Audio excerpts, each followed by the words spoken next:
In this segment, we're going to take a look at the struggle for ratification of the Constitution. Just because over 50 men signed this document in September of 1787 did not make that the government. It would have to be sent out to the states. And in this case, final approval was needed by 9 states in order for the Constitution to go into effect. Why did they choose 9 states? Why not all 13 if it's going to deal with all 13 states? Well, there was no way all 13 states would agree to this new Constitution. After all, Rhode Island did not even send any delegates to the Constitutional Convention. 9 seemed to be a good number, around 3/4 majority, and that would be good enough to get the new government underway. As we take a look at this presentation, we're going to want to answer a couple of questions. What were the arguments for and against this Constitution, and who made those arguments? Who were the key leaders on each side? Elements of the debate between the Federalists and the Anti-Federalists are reflected throughout history and are even evident today. We continue to debate over the size and the role of government. We argue over the powers of federalism and even debate the protection of individual rights. The Federalists were in favor of ratification, pro-ratification. They believed in a strong national government. They felt that a stronger national government was necessary for a country as large as the United States was in order to carry out the necessities of interstate commerce and foreign relations. We also felt that a strong national government would best promote economic development. The Federalists believed that the United States needed to diversify, not become singly focused on one type of economy, but be more broad, enhance business, banking, industry, as well as farming. The modern Federalists would be today's, well, more liberal individuals who believe in a stronger government influence to do more things. The key Federalists during that time included guys like George Washington from Virginia, James Madison from Virginia, Alexander Hamilton, he's from New York, and John Jay. These guys all wrote a series of essays called the Federalist Papers, which argued in favor of ratification for the Constitution. Much like Thomas Paine wrote Common Sense to enhance the idea of the Declaration of Independence, these guys wrote the Federalist Papers to explain the Constitution and explain why this was going to be the best form of government. But on the other side were the Anti-Federalists. They opposed ratification for the Constitution. They believed that a strong central government was to be feared.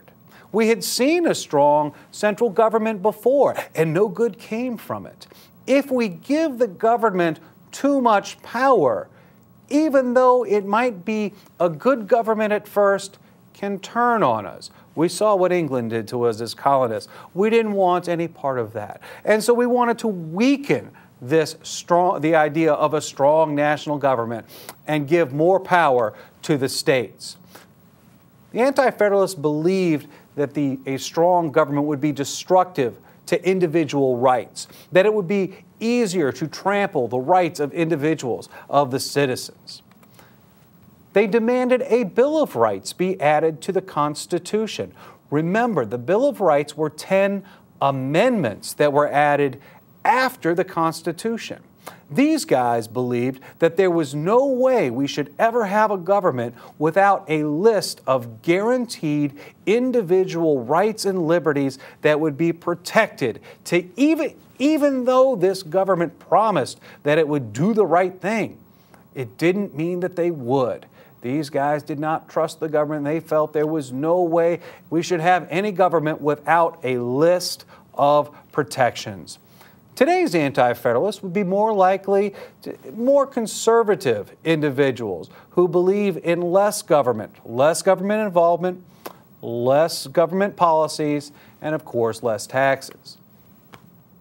The key Anti-Federalists at the time included guys like Richard Henry Lee of Virginia. He was the guy who even proposed independence during the Second Continental Congress. George Mason, who we've talked about, was a major opposer of the U.S. Constitution. In fact, even though he sat in the Constitutional Convention, he refused to sign the document. He said he would not sign it until we added a Bill of Rights. And then, remember Mr. Give Me Liberty or Give Me Death? He was so upset by the Constitutional Convention, he didn't even go. He said that he smelled a rat up there in Philadelphia. He refused to go. And so these three men argued vehemently against a strong national government. In favor, they wanted a Bill of Rights in order for a government to even begin. Well, a compromise was struck. The Federalists agreed in states like Virginia to make adding a Bill of Rights the first order of business as long as we can get the new government underway. After all, as Ben Franklin indicated, what a victory for our enemy to find we cannot govern ourselves. The time was now. We were in a state of emergency. It needed to be enacted. So, the 9th and 10th states ratified the Constitution in 1788. Elections were held, and the government was inaugurated, that is, brought into effect, in 1789. And it has been operated continuously ever since. In 1791, the Bill of Rights was added. The Federalists kept their arrangement. They kept their side of the bargain. After all, it was James Madison, who was a Federalist, who sat down with his new friend again, George Mason, to hammer out the U.S. Bill of Rights, which was ratified there in 1791. Now, does this end any discussion? Does this end any debate on our Constitution? Of course not. Ratification did not end the debate on governmental power or how to create a more perfect union. We still have economic conflict, regional, social, ideological, religious, political tensions. We are going to spawn more debates over the meaning of the Constitution, and this is going to go on for generations, even today. The Constitution and the Bill of Rights do give Americans a strong blueprint for a successful self-government, and it has become a model for the rest of the world. After all, when it was inaugurated in 1789, that government is still working right now. That makes ours the oldest living government in the entire world. Yes, we will continue to have our debates. Yes, we will continue to have arguments, and we will need to continue to compromise, but the system seems to work.